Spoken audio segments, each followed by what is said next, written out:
اعوذ باللہ من الشیطان الرجیم بسم اللہ الرحمن الرحیم یا بنی اسرائیل اذکروا نعمتی التي انعمت علیکم وانی فضلتکم علی العالمین۔ اے یعقوب کی اولاد، میرا وہ احسان یاد کرو جو میں نے تم پر کیا، اور یہ بھی یاد کرو کہ میں نے تمہیں اس زمانے کے تمام لوگوں پر فضیلت دی۔ واتقوا يوما لا تجزي نفس عن نفس شيئا ولا يقبل منها عدل ولا تنفعها شفاعة ولا هم ينصرون۔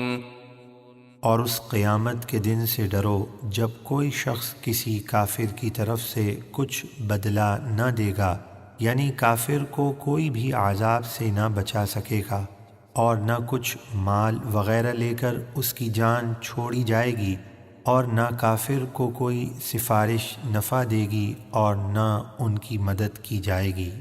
وَإِذِ ابْتَلَىٰ إِبْرَاهِيمَ رَبُّهُ بِكَلِمَاتٍ فَأَتَمَّهُنَّ قَالَ إِنِّي جَاعِلُكَ لِلنَّاسِ إِمَامًا قَالَ وَمِن ذُرِّيَّتِي قَالَ لَا يَنَالُ عَهْدِ الظَّالِمِينَ۔ اور یاد کرو جب ابراہیم کو ان کے رب نے کچھ باتوں سے آزمایا، جیسے قربانی کے لیے اپنے بیٹے کو پیش کرنا وغیرہ، تو انہوں نے وہ سب باتیں پوری کر دکھائیں۔ اللہ نے فرمایا، میں تمہیں لوگوں کا امام و پیشوا بنانے والا ہوں۔ ابراہیم نے عرض کی، اور میری اولاد سے بھی امام و پیشوا بنا۔ اللہ نے فرمایا، میرا عہد ظالموں کو نہیں پہنچتا، یعنی نااہل کو امامت نہیں ملے گی۔ وَإِذْ جَعَلْنَا الْبَيْتَ مَثَابَةً لِلنَّاسِ وَأَمْنًا وَاتَّخِذُوا مِن مَّقَامِ إِبْرَاهِيمَ مُصَلًّى وَعَهِدْنَا إِلَىٰ إِبْرَاهِيمَ وَإِسْمَاعِيلَ أَن طَهِّرَا بَيْتِيَ لِلطَّائِفِينَ وَالْعَاكِفِينَ وَالرُّكَّعِ السُّجُودِ۔ اور یاد کرو جب ہم نے اس گھر یعنی بیت اللہ کو سارے جہاں کے لوگوں کے لیے جمع ہونے کا مرکز اور امن کی جگہ بنایا، اور حکم دیا کہ مقام ابراہیم کو نماز پڑھنے کی جگہ بناؤ، کہ طواف کی 2 رکعتیں اس پتھر کے سامنے ادا کرو جس پتھر پر کھڑے ہو کر حضرت ابراہیم علیہ السلام نے کعبے کی تعمیر فرمائی۔ اور ہم نے ابراہیم اور اسماعیل کو تاکید فرمائی کہ طواف کرنے والوں اور اعتکاف کرنے والوں اور رکوع و سجود کرنے والوں کے لیے میرے گھر کو خوب صاف ستھرا رکھو۔ وَإِذْ قَالَ إِبْرَاهِيمُ رَبِّ اجْعَلْ هَٰذَا بَلَدًا آمِنًا وَارْزُقْ أَهْلَهُ مِنَ الثَّمَرَاتِ مَنْ آمَنَ مِنْهُم بِاللَّهِ وَالْيَوْمِ الْآخِرِ قَالَ وَمَن كَفَرَ فَأُمَتِّعُهُ قَلِيلًا ثُمَّ أَضْطَرُّهُ إِلَىٰ عَذَابِ النَّارِ وَبِئْسَ الْمَصِيرُ۔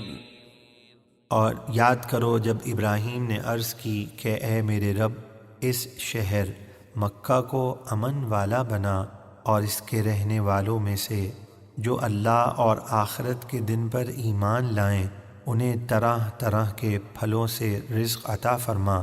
اللہ نے فرمایا، اور جس نے کفر کیا تو میں اسے بھی دنیا میں تھوڑا فائدہ اٹھانے دوں گا، پھر اسے آخرت میں آگ کے عذاب کی طرف مجبور کر دوں گا، اور وہ بہت برا ٹھکانہ ہے۔ وَإِذْ يَرْفَعُ إِبْرَاهِيمُ الْقَوَاعِدَ مِنَ الْبَيْتِ وَإِسْمَاعِيلُ رَبَّنَا تَقَبَّلْ مِنَّا إِنَّكَ أَنتَ السَّمِيعُ الْعَلِيمُ۔ اور یاد کرو جب ابراہیم و اسماعیل اس گھر یعنی خانہ کعبہ کی بنیادیں اٹھا رہے تھے، یہ دعا کرتے ہوئے کہ اے ہمارے رب، ہم سے یہ خدمت قبول فرما، بے شک تو ہی خوب سننے والا جاننے والا ہے۔ ربنا واجعلنا مسلمين لك ومن ذريتنا أمة مسلمة لك وأرنا مناسكنا وتب علينا إنك أنت التواب الرحيم۔ اے ہمارے رب، ہمیں ہمیشہ اپنا ہی مطیع اور فرما بردار رکھ، اور ہماری اولاد میں سے ایسی امت پیدا فرما جو تیری ہی فرما بردار ہو، اور ہمیں ہماری عبادت کے طریقے بتا، اور ہم پر اپنی رحمت کے ساتھ توجہ فرما، بے شک تو ہی بہت توبہ قبول فرمانے والا مہربان ہے۔ ربنا وابعث فيهم رسولا منهم يتلو عليهم آياتك ويعلمهم الكتاب والحكمة ويزكيهم إنك أنت العزيز الحكيم۔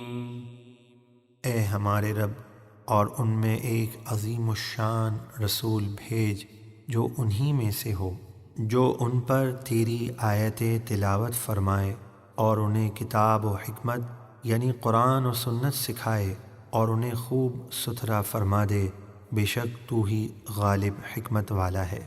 کعبہ معظمہ کی تعمیر کی عظیم خدمت بجا لانے اور توبہ اور استغفار کرنے کے بعد حضرت ابراہیم علیہ السلام اور حضرت اسماعیل علیہ السلام نے یہ دعا کی کہ اے یا رب، اپنے محبوب نبی آخر الزمان صلی اللہ علیہ وسلم کو ہماری نسل میں ظاہر فرما اور ہمیں یہ شرف عنایت کر۔ چنانچہ یہ دعا قبول ہوئی۔ صدق اللہ العظیم۔